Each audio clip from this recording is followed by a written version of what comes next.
Welcome back everyone to my Let's Play of River City Ransom for the Nintendo Entertainment System, played on the Wii Virtual Console. Last episode, we did a lot of shopping. We still have a little bit more shopping to do in this episode, but we are going to continue on with the game, with the plot. Not that there's much plot in the game to begin with, but a recap is basically this evil guy named Slick. He basically turned all the students in River City and Cross City High into gangs, and he kidnapped Princess Sarissa and is holding Treats and the Rat Rescue hostage. And it's up to Dutch and Terry, Dutch in this playthrough, to defeat him and restore, I guess, normalcy to the city. So, we got a technique there earlier in the episode right here. Fatal steps. Basically, you can kind of walk on enemies that are down on the ground to deal damage to them. Not really all that good because with the Texas boots and the maxed out kicking stat, we pretty much knock out most enemies with you know, in one turn. So they don't usually sit on the ground. Now, of course, before when we had really weak kicking power, we'd kick an enemy to the ground and then get back up a little bit later. It might be useful then, but right now, pretty much we knock an enemy down with our kicks, they're pretty much done for. So, actually, most of our other things are getting to that point too. We're almost maxed out most of our stats. Speaking of maxing out stats, if you really want to max out stats, this Amy's Sweet Tooth is usually the best place to max it out in terms of cheapness. Everything in there costs 95 cents, and it is guaranteed to boost up one of the stats by 1. So for less than like $48, you can max out a particular stat. Mint gum adds strength. Lollipops increase your throwing power, Jawbreakers increase your weapon, Rock Can increases your punching, and Fudge Bars increase your kicking. So, yeah, that's cheapest way to, you know, max out a particular stat. So, I'm gonna buy a few more here. We're gonna max out the stats anyway just by buying other stuff, but I think our punch was at 60, so we could buy 3 rock candies and max out our punching, but there's a few other items that we're going to buy later on that will max out our punching, so you don't have to worry about spending that money. So all the stuff at Amy's Sweet Tooth is also to go, so you have to go into your inventory to use it. So yeah, kicks is already maxed out. If you're getting that message something is maxed out, it's not going to get any increase because it's already at its max amount. So let's just spend a little bit more of the money that we have right now. Some steak shops. So these things are also to go, so we're going to have to you know, access them in our inventory and our belongings.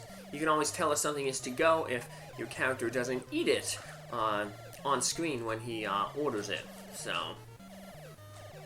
here we go. We don't have enough room for that lamb leg.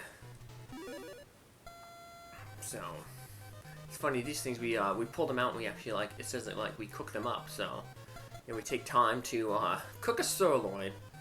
Do we have a portable grill? Well, that should max out our punch. Throw power is also maxed out there, so yeah, I don't need to buy any more lollipops from Amy's Sweet Tooth. So, well, no, I guess punch wasn't maxed out though. I guess it was a little less than thing, but yeah, that other one added one more thing of punch. Punch the other 3 up there. So, maybe I was confused about the punch stat with a different stat, but eventually we will, like I said, max everything out. If you buy everything, everything will be eventually maxed out, but of course, like I said, that's not the most cost-effective way to max things out, but so, of course, it's not too bad once you have a maxed out stat like we have with Kick. We have our two pinatas, or ATMs. Benny and Clyde, they'll be making an appearance shortly. And they are no stronger than they are back at the beginning, so it'll be much easier to farm that money off of them. So, for some reason, listening to CDs also increases stats. So, CDs, there was well, I can't say that they're no longer popular. I guess CD players, when I joined the Army in 2000, like that was the thing, you carried your CD player with you when you went to the gym. Listen to that when you were running. Now you have the MP3 players, you don't have to worry about skipping.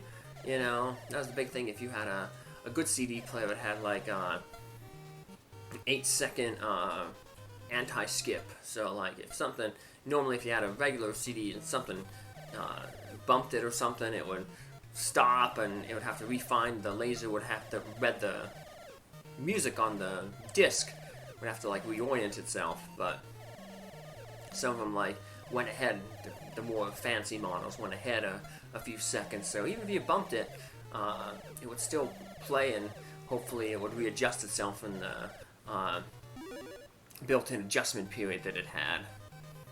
But yeah, actually when I first joined the Army, I was just using still using the Walkman with the tapes, the mix tapes. So back then we'd have to, if you wanted a song, you'd have to get a tape or a CD of the song and then put it on one deck of the radio, the tape player, and then record from the other, or you'd have to listen to the radio and hope to catch it at the right time. So if you knew it was like say on the top 40 songs, you know, you'd listen to the Rick D's and the weekly top 40 on Sunday and wait for that song to pop on, hit the record button. So, well, oh, there's punches maxed out. Looks like all we have to max out is weapon at 55. So, hey, we can get 8 more jawbreakers and we'd be good to go, but oh well. We're not going to do that. We're going to get other stuff. So,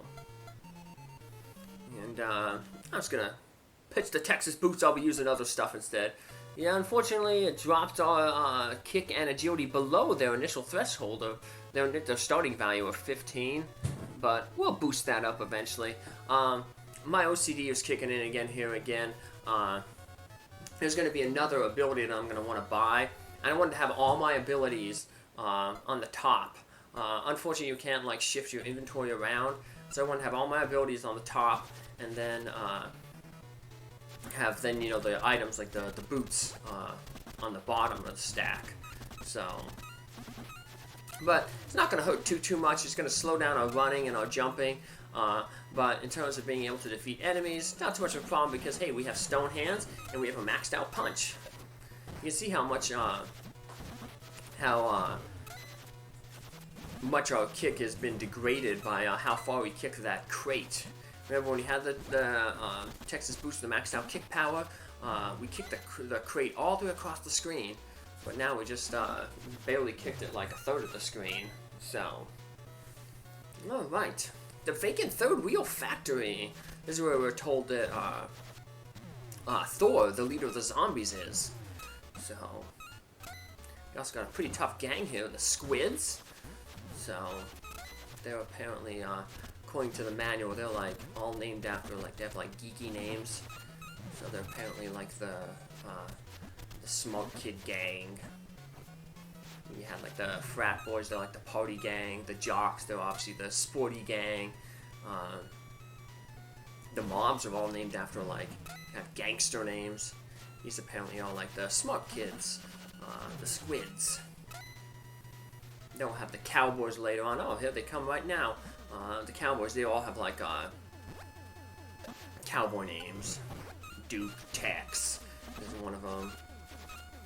Yeah, see that kick didn't knock him down.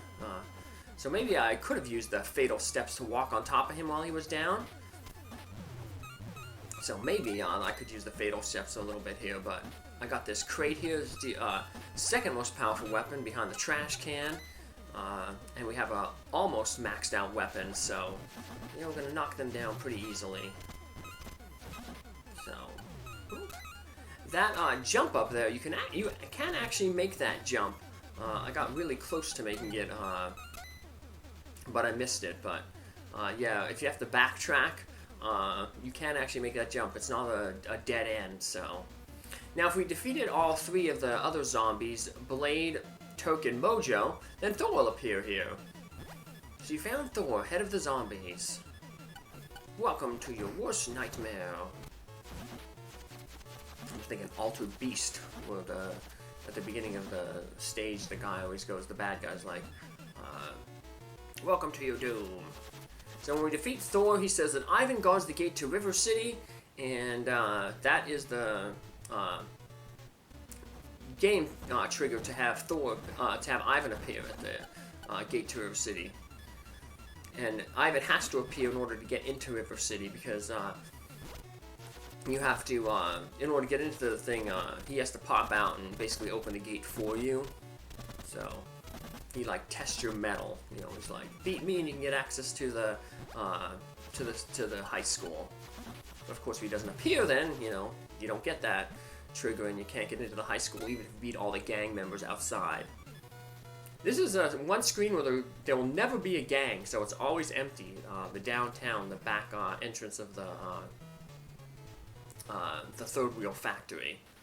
Here we have the final mall. This is where we're looking at the final technique, the Grand Slam, which is basically like stone hands or dragon feet for the weapons. So we got Benny and Clyde here again, but hey, with maxed out punches, we can just knock them out. And I guess history does repeat. It does indeed. Yes, it's not over yet. We'll meet again because we will be farming them once again for money, so we can clear out everything else in the Flatirons Mall and in the Oak Hill Mall next door. There's like a little sauna here. It's only $3.50, so basically just defeating one of the Benny and Clydes. Defeating one of them will give you enough money to go to that health club and get that sauna. And that's really good for maxing out your health. So you just take a few sauna baths and it'll max out your stamina, and eventually it'll help max out your max stamina and your max power. So it's a good way to get to that 127 stamina and 127 max power, if you haven't already been eating a bunch of food to get to that point. So I guess the game realized that you're near the end, because this is the last screen before the high school. There's going to be a few screens in the high school, but usually there's a trash can in this screen. It's kind of like a mirror inverse of, you know, we had Cross, Country High, and then to the right of that was a screen that looked like this. Now we have this screen, and then to the right of it is River City High. We have the Plague. This is the toughest gang in the game. They only appear at River City High or in River City High. So they drop the most money, $1.25. So we beat up a few of them, and that summons Ivan. You want in? First survive my headbutt. Apparently that's his special technique. But we'll see if he has a really hard head by bashing him over the head with a trash can.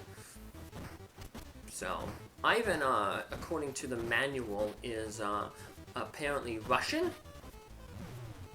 And hey, see, yeah, we beat him and he says, we're worthy, we can get lucky. And from then, all you have to do is just press up at the gates there, and that'll get us into the high school. But we're not going to do that.